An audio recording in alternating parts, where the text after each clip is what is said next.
ఏ అబ్బాయి అమ్మా? అల్లుడు అబ్బాయి. అల్లుడు గారు భవానీ శేఖరం గారు. ఆ వంకరం గారే ఏడమ్మా శంకరం గారు అంట. ఎంత మర్యాద. అసలు భవానీ శంకరం అంటే అర్థం తెలుసమ్మా? భవానీ అంటే బడా చోర్, శంకరం అంటే చెడిపోయినాడు. చెడిపోయినాడు దగ్గరే ఉంది చేతుల్లో అనుకుని పట్టి తప్ప. ఆయన ఈ పూట ఎవరినో అప్పడిగారట. వాడు తప్పక ఇస్తాను వాగ్దానం కూడా అందరికీ వెళ్ళి ఉన్నాడు. ఇంకొక మాట చెప్పలేదంటమ్మా. ఏమిటమ్మా? ఆయన తెచ్చి నీ దోశట్లో పోతానని చెప్పుంటాడే. చెప్పాడా? మర్చిపోయావు. ఆ దోశలు తెచ్చి నా సంచిలో పోయి ఈ ఊర్లో ఆయనకు అప్పిచ్చే ఎదగడమ్మా. ఏమ్మా? ఇది వరకంటే సైకిల్ షాప్ ఉందమ్మా. అప్పుడు తెచ్చాడమ్మా కట్లు.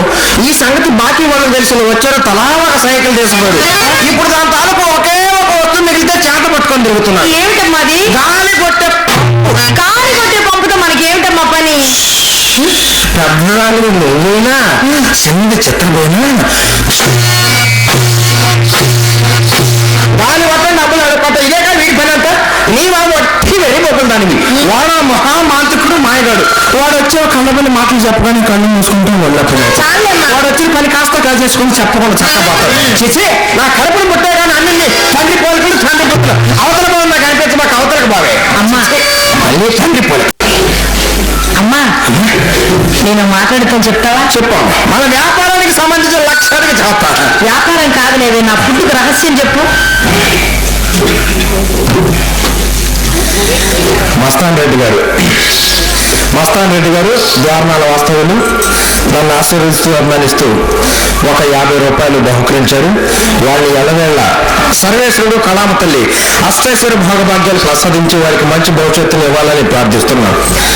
అమ్మా నాకు ఊహ తెలిసినప్పటి నుంచి మన ఇంట్లో నువ్వు నేను చిత్ర తప్ప అసలు మా నాన్నగారు ఇప్పుడు కనిపించరు. ఎవరే ఇంటికి మా నాన్నగారు? అమ్మా చెప్పవే ఒకసారి నాన్న అని పిలవాలనుంది.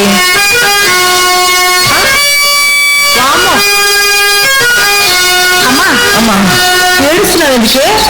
నాన్నగారిని అడిగా అమ్మా. అవునమ్మా. మహానుభావుడు ఎన్నో మాటలు చెప్పేవాడా? ఎంతో ప్రేమగా చూసుకునేవాడు. ఎవరమ్మా? నేను ఎవరని చెప్పేదమ్మా?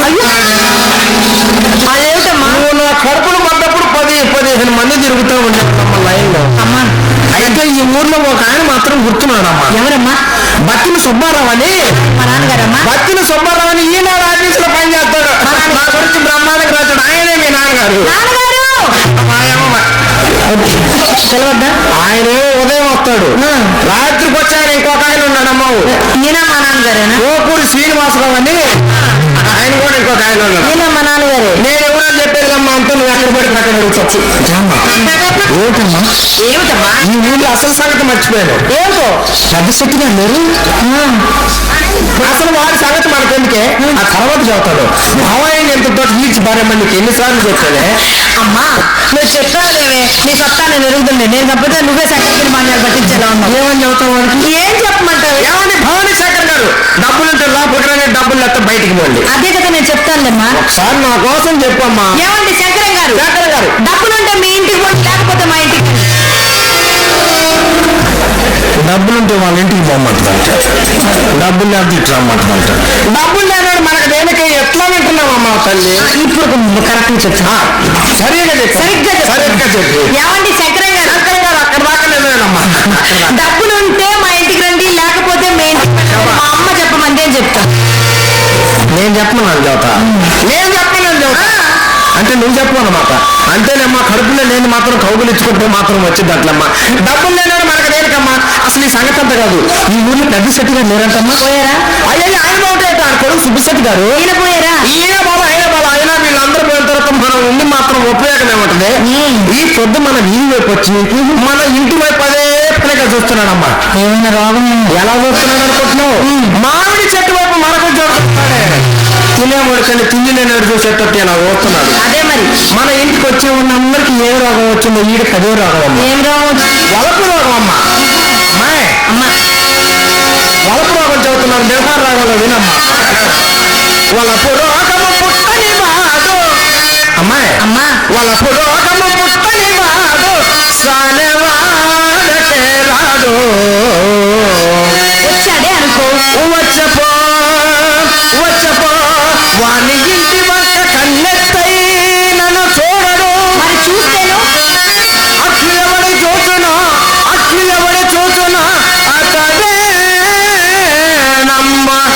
మన ఇంటి బాటగుని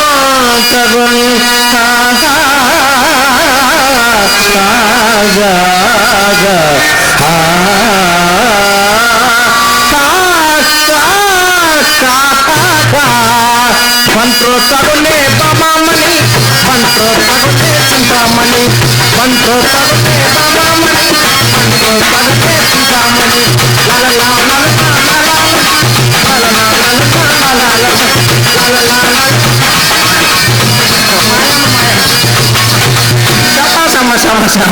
ఆయన వాడండి కబురు చేస్తా కానీ నువ్వు మేడ మీదకి వెళ్ళాలి వాళ్ళగా కనిపించమ్మా. అమ్మా ఏ మాట ఆ మాట చెప్పుకోవాలి. నాకంటే నువ్వే చాలా అందంగా ఉన్నావు, నువ్వే కనిపించు. నేను కనిపించదా? నేను కనిపిస్తా హుషారుగా వచ్చేవాడు కూడా నువ్వు కనిపిస్తున్నా మంచి సీజను. ఎలా కనిపించనే? అన్ని నా చేత చెప్పించుకుంటా చూడమ్మా. అక్షరం పోతే లక్షలు పోయినట్టే. పక్కుతో పక్కుతో తలుపు మనసు తారవలయో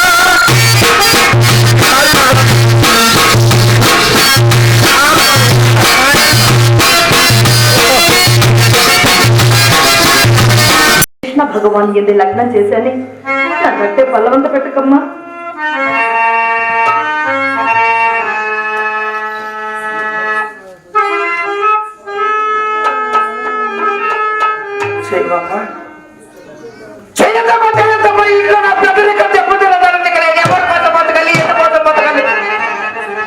ఇక నేను బతకను,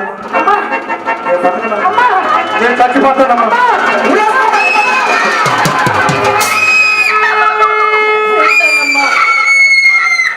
నువ్వు చెప్పినట్టే చేస్తానమ్మా.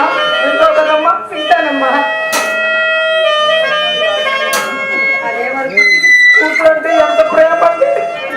నేను చచ్చిపోతున్నాను, ఎంత బాధపడుతూ ఎట్లా కొట్టాలి అందరికి. కూతురంటే ఎంత మంచిదాని నువ్వు నాకు ఎందుకమ్మా బాధపడుతున్నావు? అమ్మా అమ్మ నేను చచ్చిపోతాను ఎందుకు? అమ్మ నువ్వు చచ్చిపోతే మాకు దిక్కెవరే? నేను చచ్చిపోతానని దీని దిగులు లేదంట. దీని దిక్కుకొచ్చి ఇప్పుడు తెప్పలు దీని దిక్కు నాశనం కాదు. కొత్తది వీధికి ఒక బ్రాహ్మీ షాప్ అయితే సగం దేశం నాశనం అయింది. నేను పూర్తిగా దేశం మొత్తం సర్వనాశనం అయింది. నాకు రావనమ్మా. అమ్మా అక్క పెట్టానంటుంది కానీ నువ్వు మేడ మీద పెళ్ళి పక్కేసి పూలు చల్లి అప్పం చల్లి సిద్ధంగా అమ్మా నువ్వు ఏ పంచప్రాలు చేస్తా కానీ పక్కలు మాత్రం వెయ్యేనట్టు వెయ్యే. పక్కలు వేయవా? పక్కలు వేయకపోతే ఒక్కరు నోట్లో మింగించి పక్కలు ఎరగొడతాం. నా సంగతి తెలియదు. అమ్మా ఈ ఊళ్ళో కుర్రోళ్ళందరూ చిత్తూరు పక్కలేస్తారు ఒకటే ఎరకా చేస్తున్నారమ్మా. ఈసారి ఎవరైనా అడిగితే చెప్పు. ఏమనమ్మా? ఈ రోజుల్లో పదవులో ఉన్న వాళ్ళకంటే పక్కన వేసే వాళ్ళకే పలుకు ఎక్కువ అని చెప్పమే. అమ్మా అలాగైతే నీకు పక్కన వేస్తానే. అమ్మా అమ్మా అమ్మా నేను ఒక మాట్లాడే సగం తిట్టావుగా.